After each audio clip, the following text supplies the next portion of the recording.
Everyone thinks they already know what this story is about. Caitlin Clark is coming back, and the entire basketball world is preparing for the same explosion all over again. The arenas will fill. The cameras will lock in. Every highlight show will break down every shot, every pass, every reaction from the crowd. The Clark effect is no longer a theory. It's an economic force. Ratings spike when she plays. Ticket prices jump the moment she appears on the schedule. Entire franchises quietly rebuild their marketing strategies around the nights she's in town. And because of that, everyone is watching the same thing. They're watching Caitlin Clark. But that's exactly why almost nobody noticed what two of her teammates just did. While the media debated Clark's impact, while fans argued online about whether the Fever were finally ready to contend, something much quieter was happening inside the team. Two players were making decisions that looked small on the surface, but underneath carried massive implications for what this franchise might become. Lexie Hull, Sophie Cunningham. Their message wasn't loud. There were no dramatic press conferences, no viral rant, no headline-grabbing controversy. Instead, it came through subtle shifts. Through the way they talked about Clark's return. Through the way they talked about the system, the pace, and what the team would look like when everything finally clicks. And when you listen closely to what they're actually saying, a very different story starts to appear. Because this isn't really about Caitlin Clark coming back. It's about what happens to everyone around her when she does. Inside the Fever locker room, there's an understanding that fans are only starting to grasp. Clark doesn't just change games. She changes careers. She changes the structure of teams. She changes the expectations placed on every player who shares the court with her. And that pressure creates two kinds of reactions. Some players fight it. Others adapt. But Lexie Hull and Sophie Cunningham, they seem to be doing something far more strategic than either of those options. They're preparing for it. Quietly. Deliberately. And when they finally spoke about Clark's return, the message wasn't about hype or excitement. It sounded more like a warning about what the next version of this team is going to look like. Because if what they're hinting at is true, the Indiana Fever we're about to see might look completely different from the one fans remember. And the rest of the league might not be ready for it. But to understand why their message is turning so many heads right now, you first have to understand what Caitlin Clark's return actually means for the players standing next to her. And the truth is, it's far bigger than anyone realizes. The return everyone is watching. And what most people are missing. The moment Caitlin Clark steps back onto a basketball court, the spotlight returns with her. That's not speculation anymore. It's a proven pattern. Every arena she enters suddenly feels different. Cameras follow her during warm-ups. Broadcasters talk about her before the opening tip. Even opposing teams adjust their defensive strategies days before the game ever starts. Clark doesn't just influence games. She bends the entire environment around her. And that reality creates something most fans rarely think about, a completely different experience for the players sharing the floor with her. Because when one athlete becomes the center of the entire sports conversation, everyone else in that orbit has a choice to make. They can resent it, they can ignore it, or they can learn how to operate inside it. Lexie Hull and Sophie Cunningham appear to have chosen the third option, and their comments about Clark's return hint at a deeper understanding of how this new environment actually works. To most fans, Clark returning simply means the Fever get their superstar back. More offense, more highlights, more wins. But inside the team, the equation looks a little more complicated. Clark's style of basketball changes everything about how the Fever operate. Her pace is faster. Her passing stretches defenses in ways that most systems simply aren't built to handle. And her ability to launch deep shots from almost anywhere forces defenders to extend far beyond the three-point line. That combination creates chaos for opponents. But it also demands something very specific from her teammates. Speed, spacing, relentless movement. Clark's offense works best when every player on the court understands that the ball could arrive at any moment, from anywhere. That means wings sprinting the floor, shooters being ready instantly, defenders turning rebounds into transition opportunities within seconds. In other words, playing next to Caitlin Clark requires a completely different rhythm than most players are used to. And that's where things get interesting. Because the players who adapt to that rhythm can suddenly find themselves in the easiest scoring situations of their careers. Open threes, uncontested layups, perfectly timed passes that appear out of nowhere. Clark's vision creates opportunities most offenses simply can't generate. But the players who fail to adapt? They can disappear just as quickly. The pace leaves them behind. The system moves without them. And in a league that's becoming faster and more competitive every year, falling behind the system can mean falling behind the league itself. That's why Clark's return isn't just exciting for fans. For the players around her, it's a moment of truth. Because every season the Fever play with Clark at the center, the expectations rise. The offense speeds up, the pressure increases, and the margin for error becomes smaller. Some players thrive under those conditions. Others struggle to keep up. But Lexie Hull and Sophie Cunningham seem to understand something that many observers are only beginning to realize. Clark's return isn't just about one superstar coming back. It's about the system returning with her.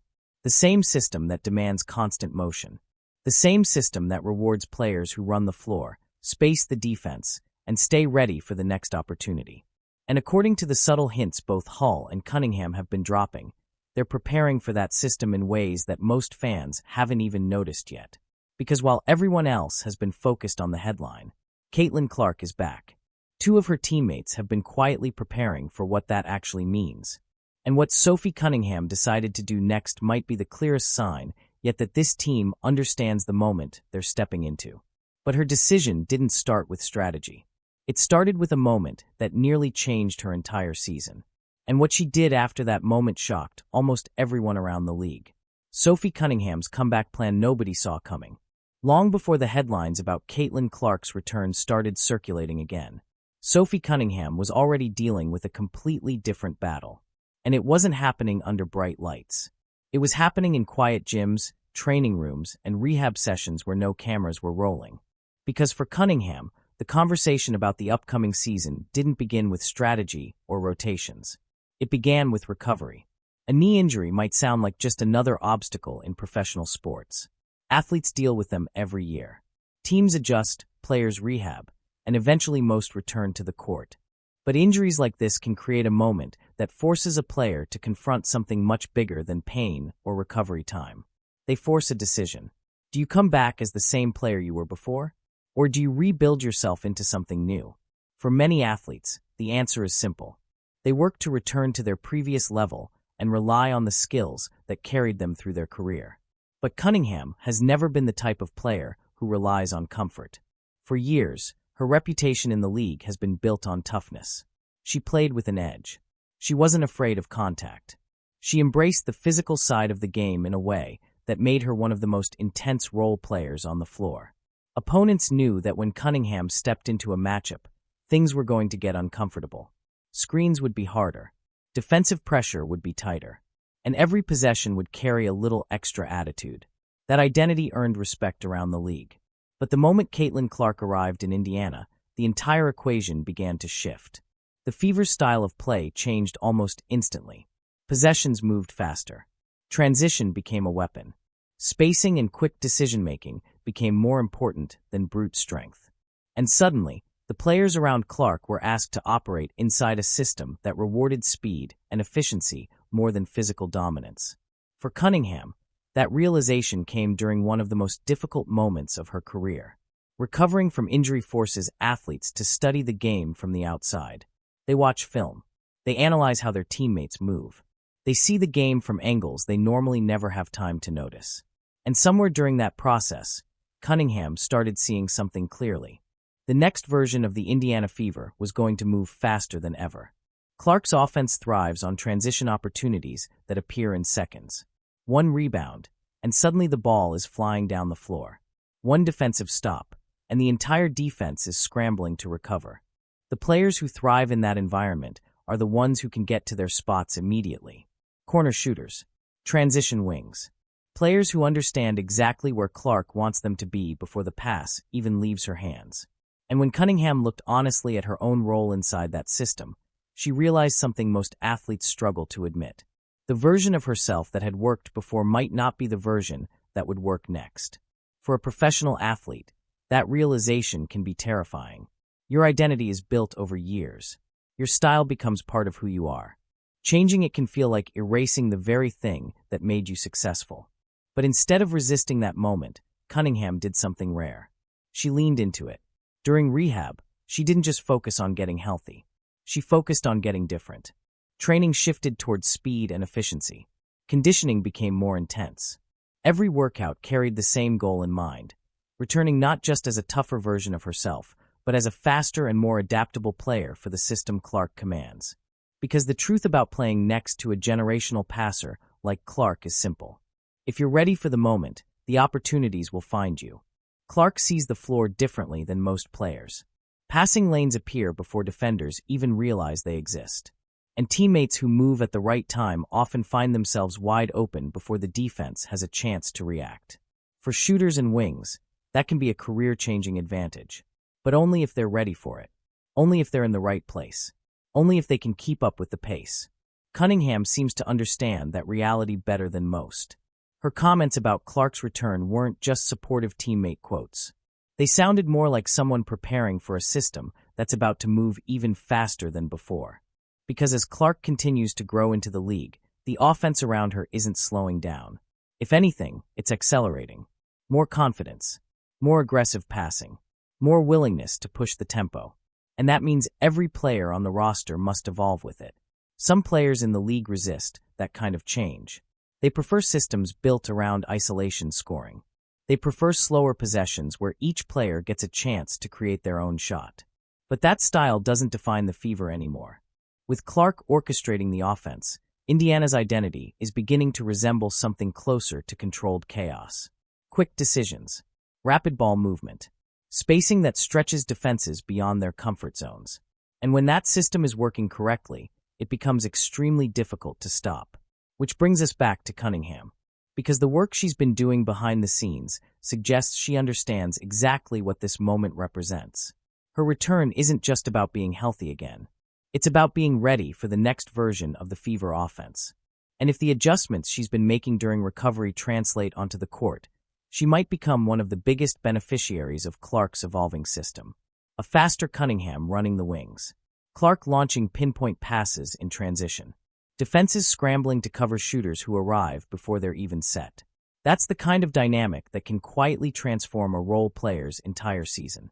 But as important as Cunningham's adaptation might be, there's another player on the roster whose situation could end up shaping the Fever even more. Because while Cunningham was rebuilding her body, Lexie Hull was quietly building something else entirely. And when you understand what she's been working on both on and off the court, it becomes clear that her role in the Clark era might be far more significant than most fans realize. And the decision she made recently could change the way people think about role players in the WNBA forever. For most fans, the biggest storyline surrounding the Indiana Fever still revolves around one thing: Caitlin Clark. But inside the organization, there's another factor that could quietly determine whether this team becomes a true contender or just another exciting team that never quite reaches its full potential. And it all comes down to one person standing on the sidelines: the head coach. When Stephanie White stepped into the role, the move immediately added a new layer of intrigue to the Fever's future. White isn't just another coach rotating through the league. She brings experience, a strong reputation, and a deep understanding of how professional teams operate under pressure. But she also inherited one of the most unique situations in the entire WNBA. A roster built around the most talked-about player in women's basketball. A fanbase that suddenly expects immediate success. And a system that revolves around a pace and style of play unlike anything most coaches have managed before. That combination creates an incredibly delicate balance. Because coaching a team built around a superstar like Caitlin Clark requires a very specific mindset. You can't slow the system down. You can't reshape it into something more traditional just to make everyone comfortable.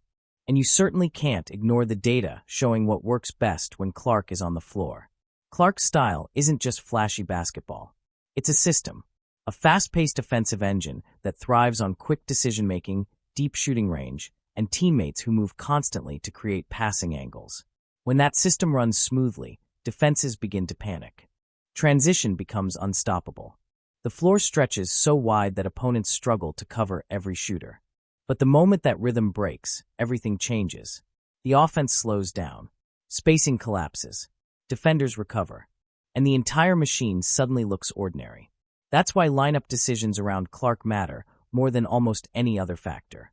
Every player sharing the floor with her needs to fit the pace, needs to understand the spacing, needs to move without hesitation. And that brings us directly to Lexie Hull. Because within this roster, Hull represents something incredibly valuable for a Clark-led system. She doesn't need the ball to be effective. She doesn't require isolation plays or heavy usage to stay engaged. Instead, she provides something that every fast offense desperately needs: relentless energy. Hull runs the floor constantly. She pressures opponents on defense. She spaces the floor as a reliable shooter who can punish teams that collapse too aggressively toward Clark. Those qualities might not generate the same headlines as highlight plays, but they can dramatically change how an offense functions. Think about it from a defensive perspective. If Clark has the ball at the top of the floor, defenders already have to worry about her deep shooting range and passing ability. If teammates around her stand still, the defense can recover. But when players like Hull are constantly cutting, sprinting, and repositioning themselves around the arc, the defense has to chase multiple threats at once. And that's when Clark's vision becomes even more dangerous. Passing lanes appear. Defenders get caught between assignments. Open shots start appearing all over the floor. That's the type of basketball the Fever are trying to build. But there's a catch. Professional sports are never purely about strategy. There are personalities involved. Veterans with established reputations. Players who expect minutes based on experience or past success. And sometimes coaches feel pressure to balance those expectations instead of simply choosing the lineup that fits the system best. That's where the real tension inside Indiana could emerge. Because if the Fever truly want to maximize Clark's impact, they must prioritize players who complement her style. Speed, defense, floor spacing, players who thrive in motion. Hull fits that mold almost perfectly. But as the season approaches, every coach faces the same challenge. Do you stick strictly to what the numbers suggest? Or do you adjust rotations to keep the locker room balanced? For Indiana, that decision could define everything. If White commits fully to a Clark-centered system, the Fever could become one of the most exciting and difficult teams to defend in the league. But if the offense shifts towards slower, more traditional styles to accommodate different players, the team risks losing the very advantage that makes Clark special. And that's exactly why the comments from Hull and Cunningham about Clark's return carry so much weight. They aren't just talking about excitement or team chemistry. They sound like players who understand that a new phase of this team is about to begin. A phase where speed matters more, where adaptability becomes essential, where every player must prove they belong in a system built around one of the most dynamic playmakers the league has ever seen. But what makes Hull's situation especially fascinating isn't just what she's doing on the court. It's what she's been quietly building away from it. Because while analysts debate rotations and playing time, Hull has been making moves that suggest she understands something deeper about the Clark era, something far bigger than basketball. And once you see the strategy behind what she's doing, it becomes clear she may be one of the smartest players navigating this entire moment. Because in the modern sports world, being close to a superstar can create opportunities that go far beyond the game itself. And Hull appears to be turning that reality into something far more powerful than anyone expected. If you asked casual basketball fans to list the most important players on the Indiana Fever, most of them would probably start with the obvious names: Caitlin Clark, Aaliyah Boston, maybe even a few veterans with bigger reputations around the league. But somewhere in that conversation, one name often slips under the radar: Lexie Hull. And that's exactly what makes her role so fascinating right now. Because players like Hull rarely dominate headlines. They don't lead the league in scoring. They don't appear in highlight reels every night. Their work happens in smaller moments that many fans barely notice while the game is unfolding. But inside a fast, system-based offense like the one built around Caitlin Clark, those small moments start to add up very quickly. Hull's entire style of play fits the kind of basketball the Fever are trying to create. She runs the floor without hesitation. She defends relentlessly. And most importantly, she understands how to operate without needing constant attention. That last trait might sound simple, but in professional sports it's actually incredibly rare. Many talented players rely on having the ball in their hands to feel involved in the game. Their rhythm comes from creating their own offense, from isolations, from controlling possessions. But when you play next to someone like Clark, that approach can disrupt the entire system. Clark already controls the tempo. She reads the defense. She creates opportunities before most players even realize they exist. Teammates who thrive next to her tend to share one key characteristic. They trust the flow of the offense. And Hull seems to understand that instinctively. Instead of demanding touches, she focuses on the details that make the system work. Cutting at the right moment. Spacing the floor in the corners. Running in transition so Clark has a target the instant she secures the ball. Those actions might seem small individually, but together they create something powerful. They create movement. And movement is exactly what makes Clark's offense so dangerous. When defenders are forced to track multiple players at once, they start to hesitate. That hesitation is all Clark needs. One quick read. One perfectly timed pass. And suddenly a teammate is standing alone with a wide-open shot. Hull's ability to move without disrupting the system turns her into a perfect piece of that puzzle. But there's another side to her game that makes her even more valuable. Defense. While Clark's offense gets most of the attention, championship teams are usually built on the other side of the floor. They need players who can pressure opposing guards. Players who chase shooters around screens. Players who bring consistent energy even when the offense isn't running through them. Hull thrives in that environment. Her defensive intensity often sets the tone for the rest of the team. She fights through screens. She contests shots. She brings a level of effort that can shift the momentum of a game even when the scoreboard hasn't changed. And when that defensive pressure leads to turnovers or fast breaks, the ball inevitably finds its way back to Clark. Which means the Fever instantly transition from defense to offense in seconds. That's the type of rhythm the team wants to create. Stop, sprint, score. Hull's presence in those moments helps turn that rhythm into a consistent pattern. But what makes her story especially interesting right now isn't just how she fits the system.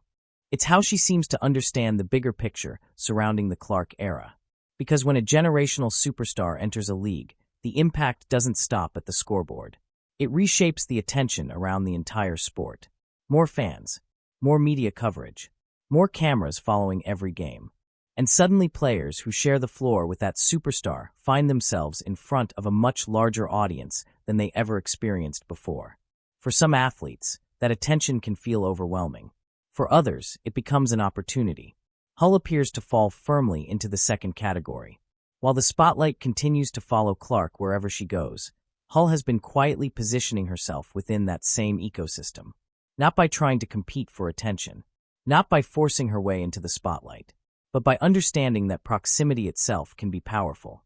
Every time the Fever play, millions of eyes are watching. Every post-game interview, every highlight clip, every social media moment. The Clark era has turned Indiana into one of the most visible teams in women's basketball. And Hull has begun transforming that visibility into something far more strategic than most people realize. Because while many role players in professional sports depend almost entirely on their contracts and team salaries, Hull has been building something different in the background. Something independent. Something that doesn't rely on playing time or statistics. A project that quietly signals she understands exactly how the modern sports economy works. And once you see what she's been building off the court, the entire conversation about her role in the Clark era starts to look very different. Because Lexie Hull might not just be adapting to the Caitlin Clark spotlight. She might be turning it into one of the smartest opportunities of her career. And the move she made next could change how people think about the business side of women's basketball entirely. For decades, the financial reality of women's basketball followed a very familiar pattern. Superstars made the big money. Everyone else fought to make the system work. The biggest names in the sport landed the major endorsement deals. Shoe companies built campaigns around them. National brands placed them in commercials. Their faces appeared on billboards and social media ads. But for role players, the path was very different. Most relied heavily on their league salaries. Many traveled overseas during the off-season to supplement their income. Others quietly searched for side opportunities that could help stabilize their careers financially. It wasn't a glamorous reality, but it was the structure that defined the sport for years. Then something changed. When Caitlin Clark entered the league, the scale of attention surrounding women's basketball shifted dramatically. Attendance numbers climbed. Television ratings surged. Social media conversations exploded. And suddenly the entire ecosystem around the league started operating at a completely different level of visibility. For the first time in a long time, casual sports fans who rarely followed the WNBA were paying attention to games again. That shift created a ripple effect across the entire league. More eyes on every broadcast. More cameras at every arena. More coverage across sports media. And that attention doesn't just land on the superstar at the center of it. It spreads outward. Teammates become more recognizable. Role players gain larger followings. Moments that once would have gone unnoticed suddenly reach millions of viewers. This is what some analysts have quietly started calling the Clark effect. Not just the impact of her performance on the court, but the attention economy forming around her. And Lexie Hull appears to understand that dynamic better than most. Instead of simply enjoying the increased visibility that comes with playing next to Clark, Hull has been turning it into something far more strategic. Because while many athletes wait for sponsorship opportunities to appear, Hull has been working on something that takes a completely different approach. Ownership. Behind the scenes, Hull has been involved in launching a cosmetics brand called Forta. At first glance, it might sound like a typical athlete side project. Professional players often partner with companies or attach their names to product lines. But the deeper strategy behind this move is what makes it so interesting. The cosmetics industry is built around attention. Brands spend enormous amounts of money just trying to get potential customers to notice their products. Marketing campaigns, social media ads, influencer promotions. Some companies burn through millions of dollars simply trying to reach an audience. But Hull's situation changes that equation entirely. She doesn't need to buy attention. She's already standing next to it. Every time the Indiana Fever take the floor, millions of people are watching the team because of Caitlin Clark. Every highlight clip shared online, every viral moment, every broadcast segment. Those moments naturally include the players around Clark. Hull appears in those same games, those same interviews, those same social media conversations. And that visibility creates something incredibly valuable in the modern business world. Organic exposure. The kind companies normally pay enormous amounts of money to generate. Hull seems to recognize that reality clearly. Instead of waiting for endorsement deals to come her way, she's building something she controls herself. A brand connected to performance, to athletes, to a growing audience that's becoming increasingly interested in the lives and personalities of women's basketball players. And by launching it during the Clark era, she positions herself inside one of the fastest-growing sports conversations in the country. It's a move that reveals a much deeper understanding of how the sports industry is evolving. Athletes today aren't just players. They're brands. They're entrepreneurs. They're media personalities whose influence can extend far beyond the boundaries of a basketball court. Hull's approach suggests she understands that reality better than most. She isn't just thinking about her next contract. She's thinking about long-term independence, about building something that exists regardless of how many minutes she plays or how many points she scores. And in a league that has historically limited financial opportunities for role players, that mindset could become incredibly important. Because if Hull's strategy succeeds, it could open the door for other athletes to rethink how they approach their careers. Instead of depending entirely on league structures, players could begin building their own ecosystems around the attention their sport generates. The Clark era may be accelerating that shift faster than anyone expected. More attention, more fans, more visibility for players who previously operated outside the national spotlight. And that visibility creates possibilities that didn't exist even a few years ago.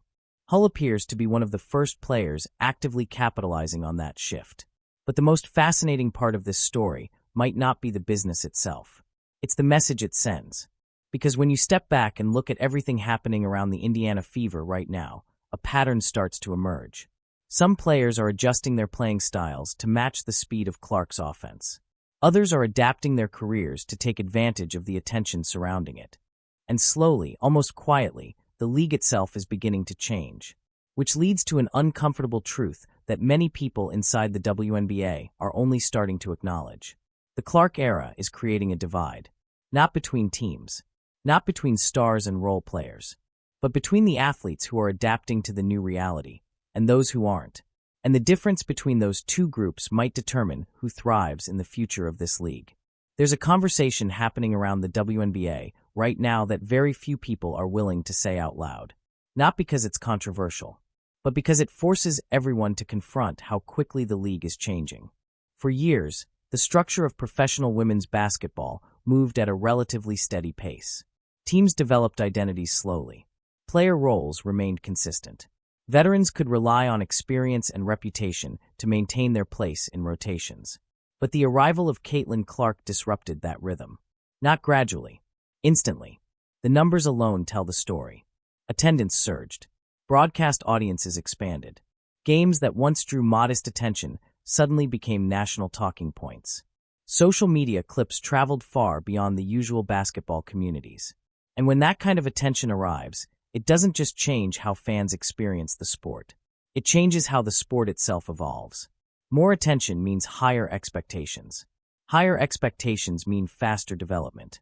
And faster development creates pressure on everyone involved. Players, coaches, organizations. Suddenly the league is moving at a speed that didn't exist just a few seasons ago. For athletes, that shift creates a very simple but uncomfortable reality.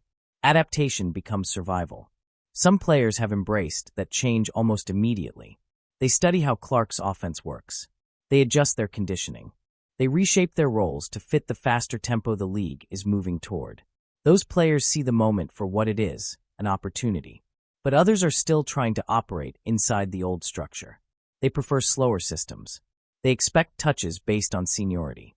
They assume the league will continue functioning the way it always has. And that's where the divide begins. Because the WNBA that existed even 3 years ago is not the same league emerging today. The pace is increasing.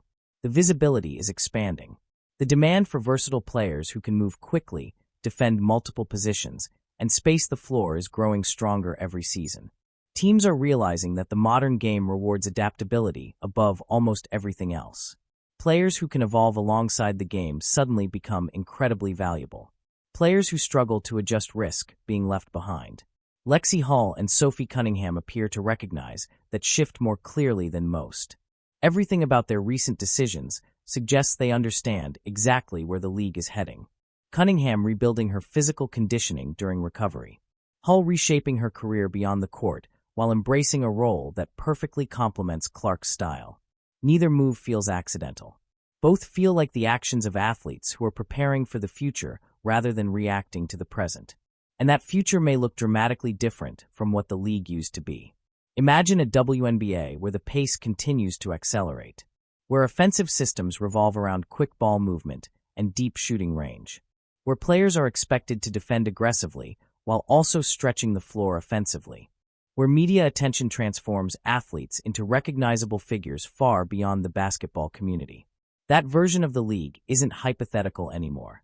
It's already starting to appear. Every season brings more fans, more coverage, more investment in the sport. And with that growth comes a level of competition that demands constant evolution. The athletes who understand this dynamic early gain a massive advantage. They position themselves within systems that maximize their strengths. They prepare physically and mentally for faster, more demanding styles of play. They build personal brands that extend beyond the game itself. Hull and Cunningham appear to be doing exactly that. They're not waiting for the league to tell them what the next era will look like. They're preparing for it. And that preparation sends a message that goes far beyond the Fever locker room. It signals that the Clark era isn't just about one superstar transforming the spotlight of women's basketball. It's about the players around her redefining how to survive inside that spotlight. Because the truth is, generational talents rarely change sports alone. They create environments where everyone else must evolve. And in those environments, the players who adapt first often gain the biggest rewards. That's why the comments Hull and Cunningham made about Clark's return feel more significant than they might appear on the surface. They aren't simply expressing excitement about their teammate coming back. They're hinting at a new version of the Fever, and possibly a new version of the league, that's already taking shape. A faster game. A smarter approach to opportunity. A system where adaptability becomes the most valuable skill a player can have. And if that transformation continues at its current pace, the WNBA 3 years from now could look completely different from the league fans remember. Which brings us back to the original question that sparked this entire conversation. Because Caitlin Clark's return is guaranteed to bring attention. It's guaranteed to bring excitement. But the real story might not be the superstar stepping back onto the court. It might be the teammates who have already started preparing for what that moment will create. And when the season finally unfolds, the players who adapted early could end up shaping the entire direction of the league. By now, most fans think they understand what Caitlin Clark's return represents. More excitement, more highlights, more attention focused on the Indiana Fever. And that's all true. But if you look closely at everything Lexie Hull and Sophie Cunningham have been saying recently, their message points to something much deeper than hype. They aren't just talking about Clark coming back. They're talking about what happens next. Because when a generational player enters a league, the biggest changes rarely happen in the spotlight. They happen in the reactions. They happen in the adjustments players make behind the scenes. They happen in the quiet decisions that reshape careers long before the public notices. Hull and Cunningham appear to be making those decisions right now. And the more you look at their actions, the more it feels like they've already accepted something the rest of the league is still trying to process. The Clark era is accelerating everything. The pace of the game, the attention around the sport, the expectations placed on teams that suddenly find themselves under the national microscope. Indiana is no longer just another franchise developing young talent. It has become one of the central stages of women's basketball. Every lineup decision gets analyzed. Every performance gets debated. Every moment becomes part of a much larger narrative. And when that kind of spotlight arrives, players have two options. They can struggle against the pressure, or they can learn how to thrive inside it. Hull and Cunningham seem to be doing the second. Cunningham's transformation during recovery suggests she's preparing to play a faster, more dynamic version of the game than she ever has before. Hull's ability to embrace her role, while simultaneously building opportunities beyond basketball, shows a level of awareness that many athletes never develop until late in their careers. Together, their approach paints a clear picture. They're not just reacting to Caitlin Clark's presence. They're building around it. That might sound simple, but in professional sports, it's actually one of the hardest adjustments players can make. Because adapting to a generational teammate requires humility. It requires understanding that the system will revolve around someone else. It requires recognizing that success sometimes comes from mastering the spaces that superstar creates. Players who resist that reality often struggle. Players who embrace it often flourish. And the Fever roster appears to be slowly moving toward that second category. If Cunningham returns healthy and faster, if Hull continues thriving as a defensive engine and floor spacer, if the coaching staff commits fully to a system built around Clark's unique abilities, then something very interesting could start happening in Indiana. The Fever could become one of the most difficult teams in the league to defend, not because of one player alone, but because the entire roster begins operating in sync with the style that Clark naturally creates. Transition opportunities would increase. Spacing would stretch opposing defenses. Passing lanes would open in ways that few teams could anticipate. And suddenly the team that once struggled to find its identity might look like one of the most dynamic offenses in the league. That possibility is exactly what makes the comments from Hull and Cunningham feel so important. They aren't just teammates celebrating a superstar's return. They sound like players who understand the moment they're stepping into. They see the direction the game is moving. They see the opportunity inside the attention surrounding Clark, and they're preparing themselves to thrive in it. Because the truth is, the Clark era will eventually reshape the entire WNBA. More fans will arrive. More investment will follow. More young players will enter the league with skills designed for faster, more modern systems. The sport will grow. The expectations will grow with it. And the players who adapt early will find themselves perfectly positioned inside that new environment. Hull and Cunningham appear determined to be among those players, which means the most important story surrounding Caitlin Clark's return might not be the superstar herself. It might be the teammates who have already started preparing for the world she's helping create. And when the next Fever season finally begins, fans won't just be watching Clark. They'll be watching an entire team trying to prove they belong in the future of women's basketball. So when you hear the excitement about Caitlin Clark returning to the court, remember something. The spotlight may follow her everywhere she goes, but the real transformation of the league is happening around her. Players like Sophie Cunningham are reshaping their games to keep pace with the fastest offense in the sport. Players like Lexie Hull are turning the attention surrounding Clark into opportunities that reach far beyond basketball. And together, They're helping build the foundation of what the next era of the WNBA could look like. A faster game, a smarter generation of players, and a league that's evolving right in front of our eyes. But the biggest question still hasn't been answered. When the season finally begins and Caitlin Clark steps back onto the floor, who will be ready to rise with her? And who will struggle to keep up? Because the Clark era isn't slowing down. It's only getting started. If you enjoyed this breakdown and want to stay ahead of every major story shaping the future of women's basketball, make sure you subscribe to the channel and turn on notifications. The next chapter of this league is unfolding fast, and you won't want to miss what happens next.